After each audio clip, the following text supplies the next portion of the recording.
I will my topic of my presentation regarding management of ICH. In previous presentation, uh, rest of the speakers they have excellently explained about the management of the subarachnoid hemorrhage and by Dr. Shazad, the surgical management of ICH. I will not go into detail regarding the management of this from surgical point of view, but we will. I will give brief about the what is management about the medical management of ICH.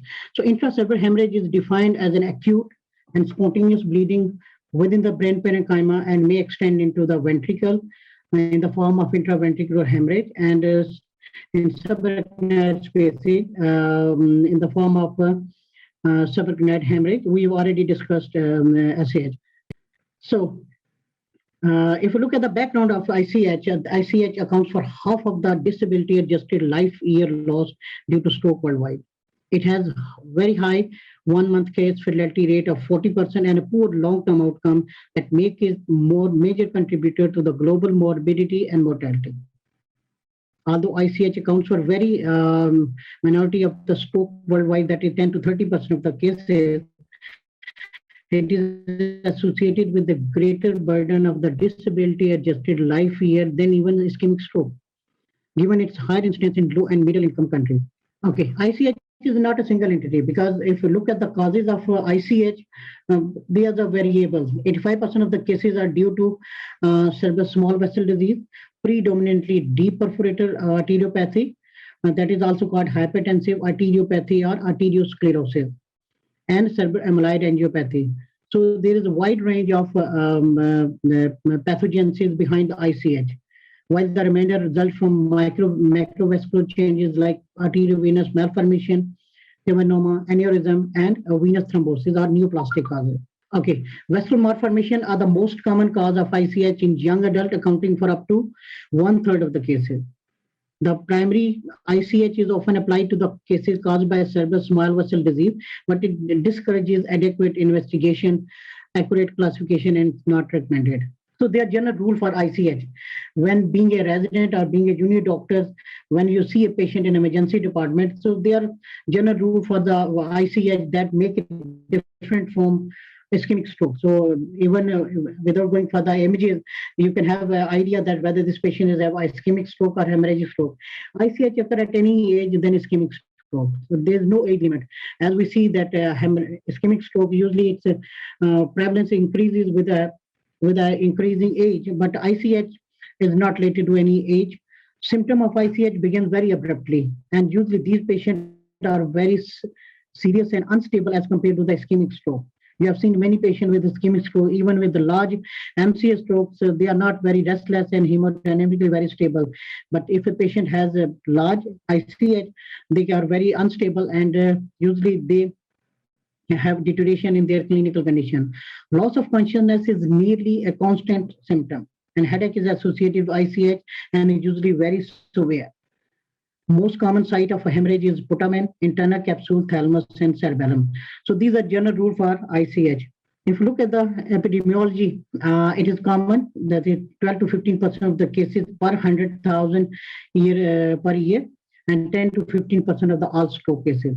Asian countries have higher incidence, 20 to 30% of intracerebral hemorrhage than any other region of the world.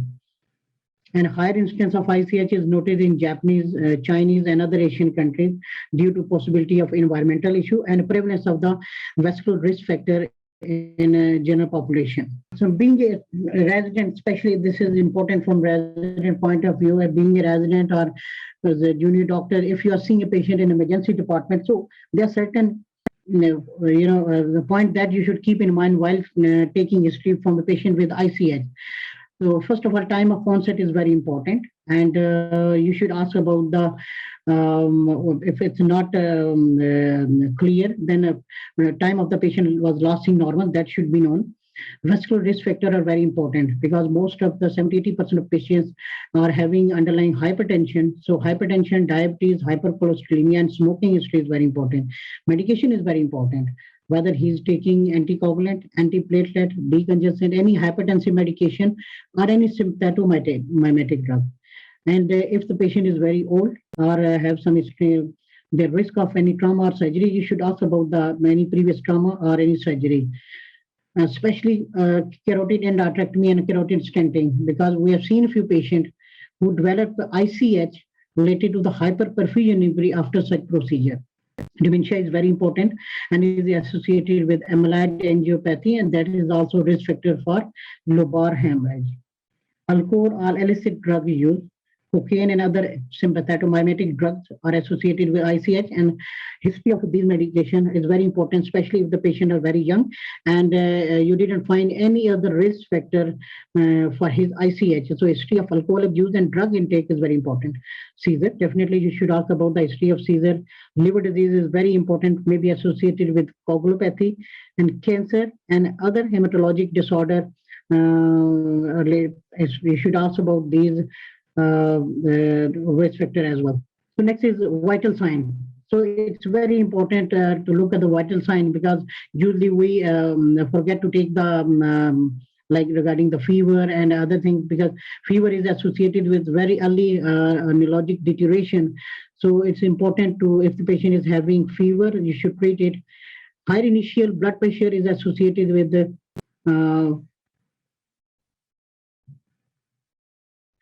okay, so high initial blood pressure is associated with early neurologic deterioration and can increase mortality. A general physical examination focusing on head, heart, lung, abdomen, and extremities is very important for patient with ICH. A thorough and urgent neurologic exam is very important. They should have some specific tool to examine these patients. So as a general, we know that if the patient with ischemic or hemorrhagic stroke comes in emergency department, so every resident and every house officer and every doctor who is managing patient in emergency department, they should be aware about the NIHS and how to apply it, because it's very important. So this is very targeted neurologic examination and assessment of the patient, so everybody should apply this one.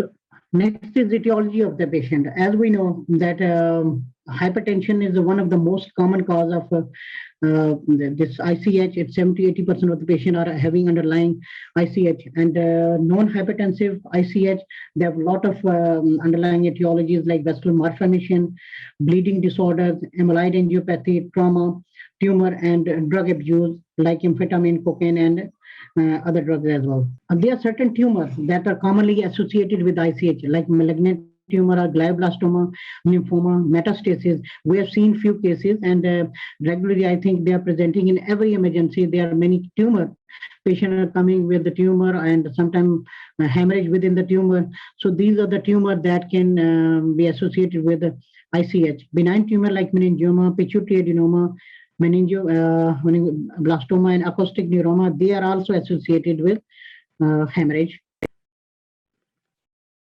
They are underlying certain risk factors that are very important that prone the patient to the vascular abnormalities. Like if the patient is having less than 65 years of age, female sex, non-smoker, lobar ICH, and intraventricular extension, and absence of history of hypertension and coagulopathy.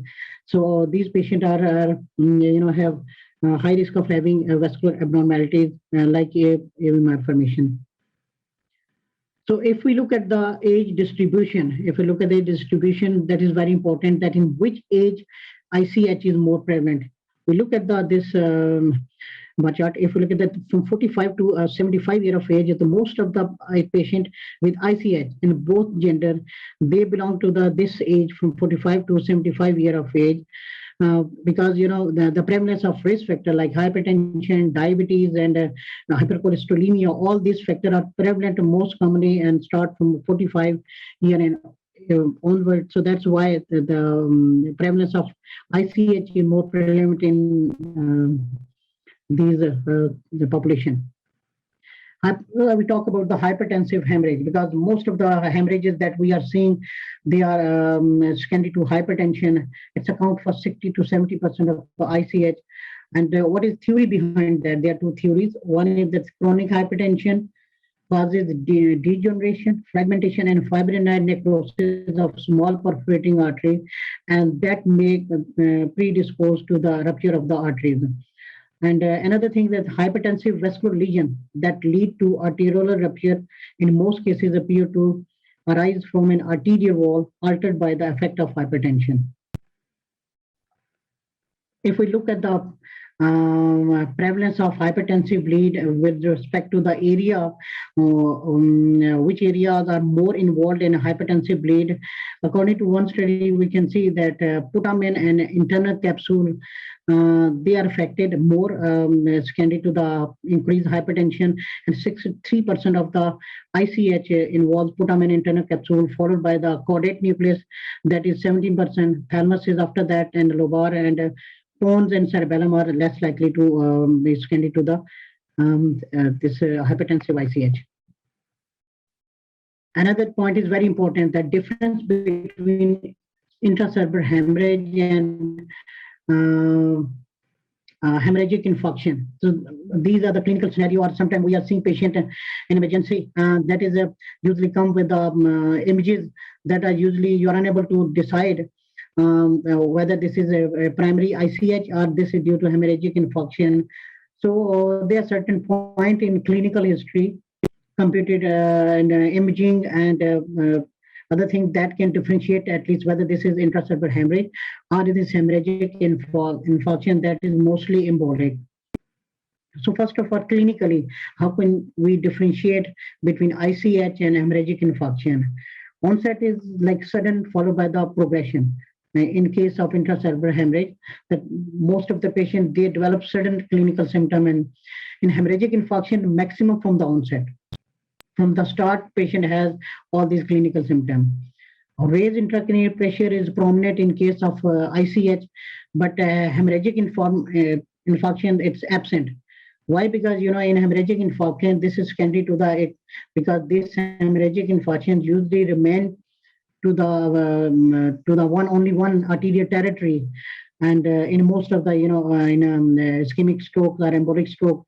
But in case of ICH, due to there are no boundaries in between, because we can't differentiate according to the arterial territory. So there is raised ICP, chances of raised ICP are more as compared to other. Embolic source, definitely it is present in case of hemorrhagic infarction, and it's absent in case of hemorrhage.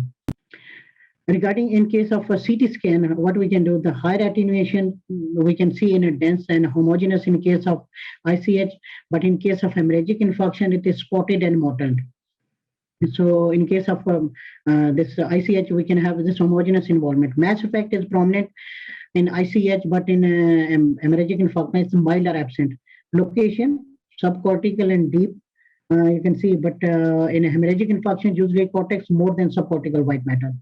If you look at the distribution, behind arterial territories, and in case of hemorrhagic infarction, usually it follows the arterial distribution. Late announcement is a ring type in case of ICH, but if you look at the hemorrhagic infarction, is a gyral type of announcement. Ventricular bleed is common in case of ICH, but in case of hemorrhagic infarction, it is not. So with the help of a CT scan, we can differentiate between these two. In case of MRI, hypointense bleed, we can see it is homogeneous.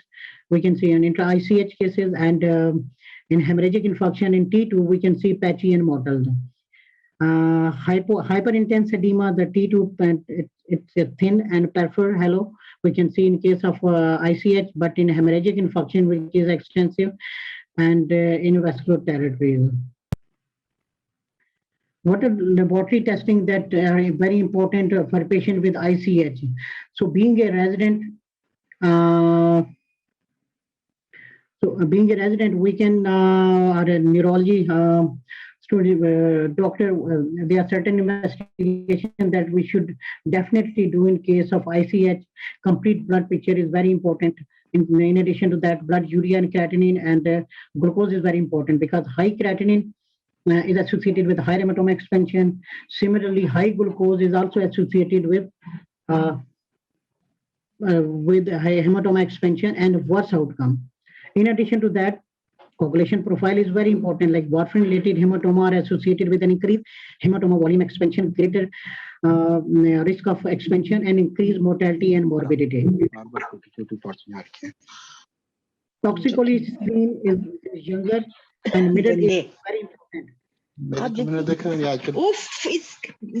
Cocaine and other symptomatic drugs are associated with ICH, and urinalysis and culture or in pregnancy. इतनी कट्टे में कभी सोए हुए खुदा की कसम तुम अच्छा आपने ये रिकॉर्ड करना इतनी फाटिंग आप सोए हुए छोटी छोटी नहीं बड़ी बड़ी जैसे आपको याद है पीसी भूलबान का हमारा हनीमून का कमरा ऐसा था other tests that we can do in addition to the blood test, this ECG is very important to assess for active coronary ischemia or prior cardiac injury that may indicate poor cardiac function.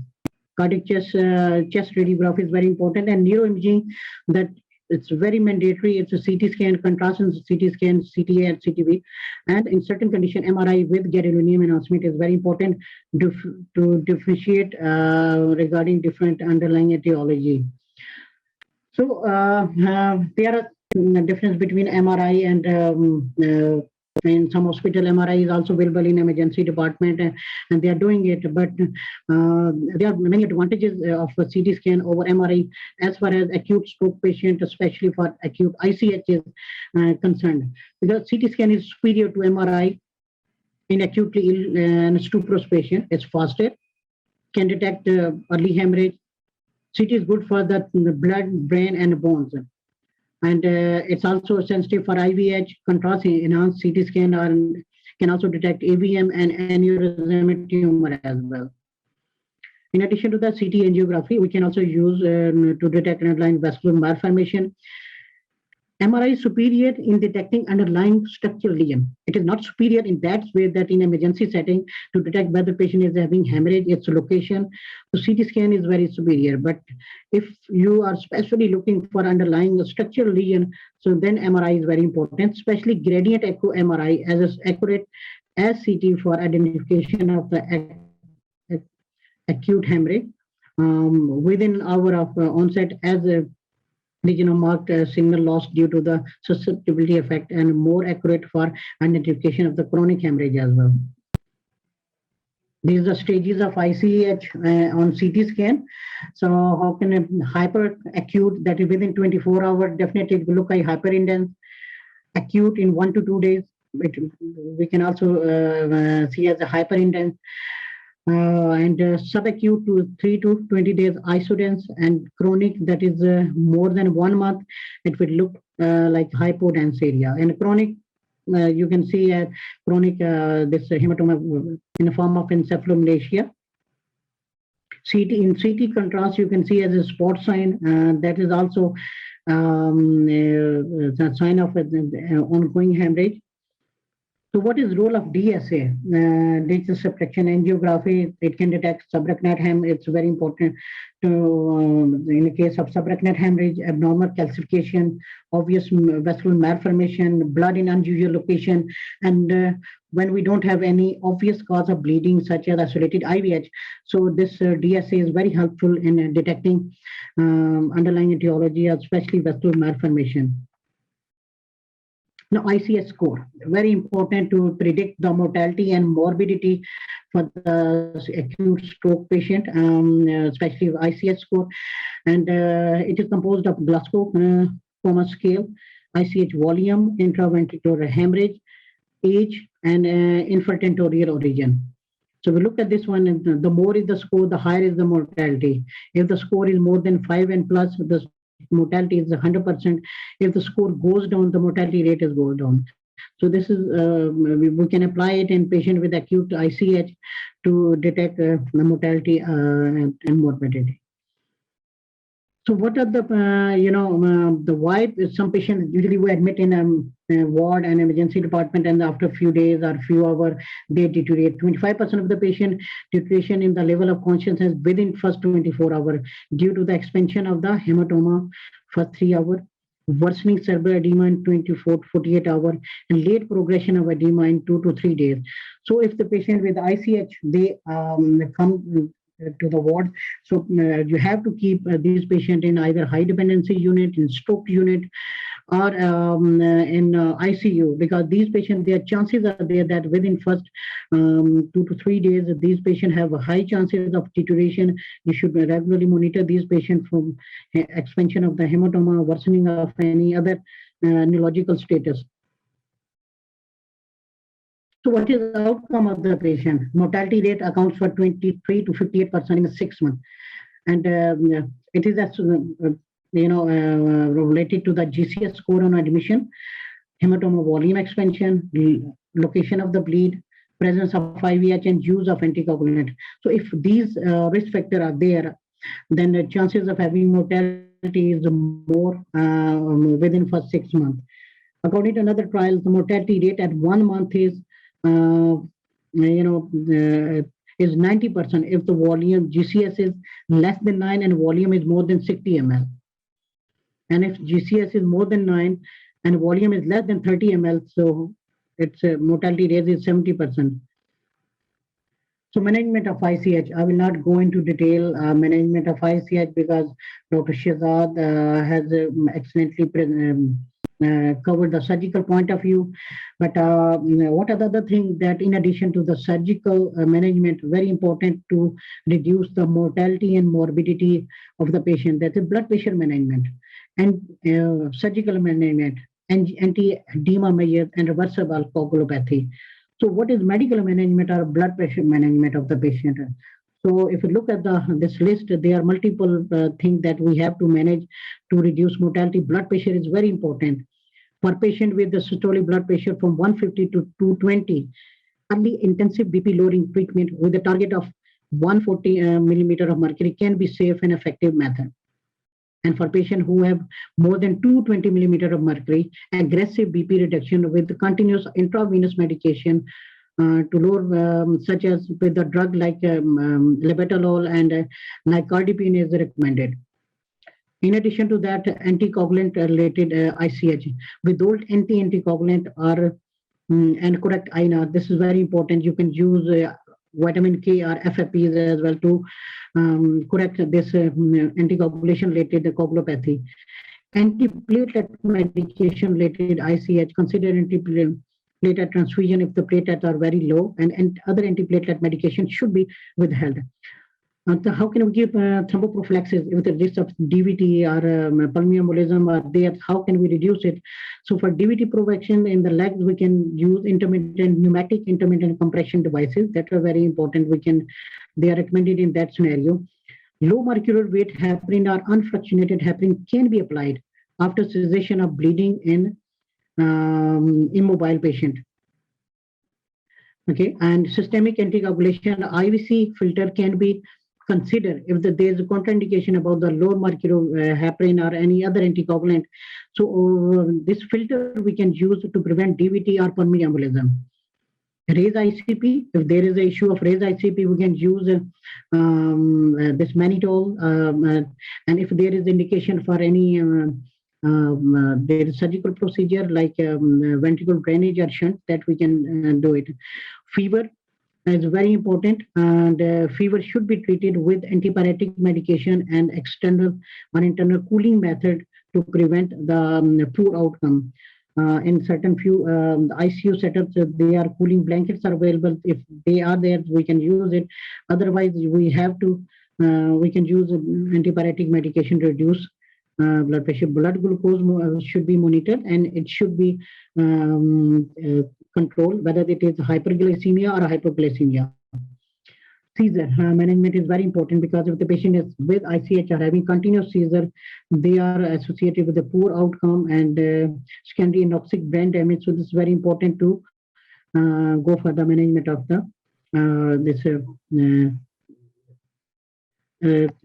season.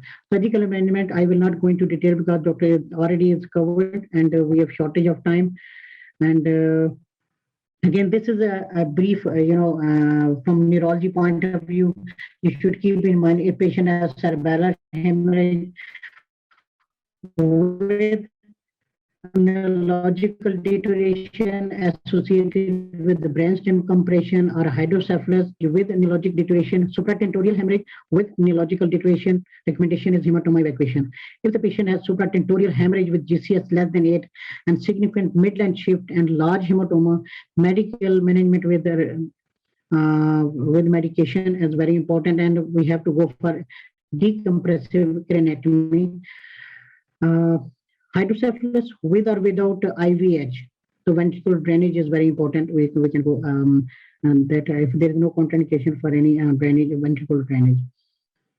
Coagulopathy, if its patient is having coagulopathy due to the anticoagulation, so we can use fresh frozen plasma of vitamin K, prothrombin, and recombinant activated factor 7. We can use depending upon the condition and type of the coagulopathy. There are certain risk factors for the recurrent ICH, like lobar ICH, older age, anticoagulation, or underlying genetic changes, and increased number of microbleed on MRI. So these are associated with increased risk of ICH. This is final slide that they are take-home message that ICH is the third most common cause of stroke after embolic and thrombotic stroke. Asian population, more than age 55 years of age, female gender, have higher incidence of ICH. Hypertension is a major cause, and putamen is the most common site for ICH and ICH. Early initial clinical diagnosis and CT imaging help in prompt treatment and better outcome. GCS less than 9 and hemorrhage more than 3 centimeters have poor prognosis.